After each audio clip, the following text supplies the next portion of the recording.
It's a day this train enthusiast has been waiting for almost his whole life. Yeah, extremely excited since obviously we've been around with the same types of trains for the whole time that I've been an enthusiast since I was born. Those putting the new C-Series fleet together also sharing the excitement. It's very meaningful for the team what is being done, building rail cars in Western Australia by Western Australians. You get to see a train that's out, that you see every day, everyone sees every day, and you're proud of that. This is one of 41 new trains that will join Perth's rail network over the next decade. The state government says it's made from at least 50% local materials and marks a major milestone in its commitment to bring railcar manufacturing back to WA. Despite concerns over Metronet's cost blowouts and delays, It's nice and spacious inside.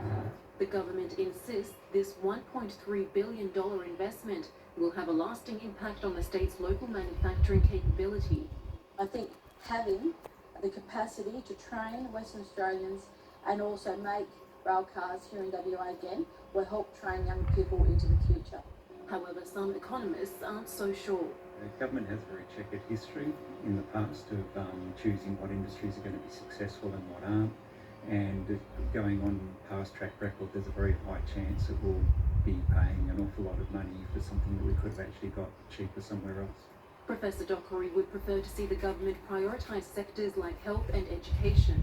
What the government really should be focusing on is not creating new jobs, but making sure jobs are going to the most high value added sectors. The first C-Series train will begin taking passengers on the Joondalup and Mandurah lines from Monday, with the rest of the fleet set to join the tracks by 2029.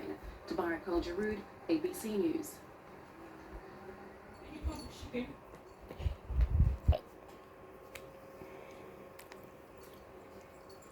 Testing has proven trains could run as often as every 3 minutes through Melbourne's new metro tunnel. That doesn't mean they will. The Allen government isn't making any promises on the frequency of services, saying rewriting timetables is a mammoth task. 40 metres below City Street, State Library Station is the deepest excavation for the 9-kilometre metro tunnel. Testing of a high-tech signalling system has shown trains can run every few minutes. Being able to run the new trains with the new technology into the new tunnel at 18 trains an hour is a big and important milestone. Testing between West Footscray and Hawkesburn stations had trains running as quickly as every 2 minutes. But the Premier stopped short of promising Victorians a turn-up-and-go service.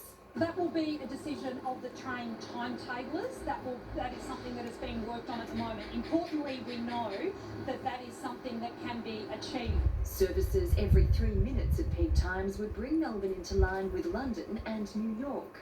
There's three things that grow ridership more than anything else: frequency of service, and frequency of service. So if we can get 3-minute timetables, it's extremely exciting. All of what Jacinta Allen has said about this metro project sound a bit too much like what she said on the Commonwealth Games. The plan is to run more complicated trials by the end of the year, involving all train drivers and metro staff who'd be servicing the tunnels on a normal day. This is the biggest change to the Metropolitan timetable since the 80s. The 5 stations are due to open next year.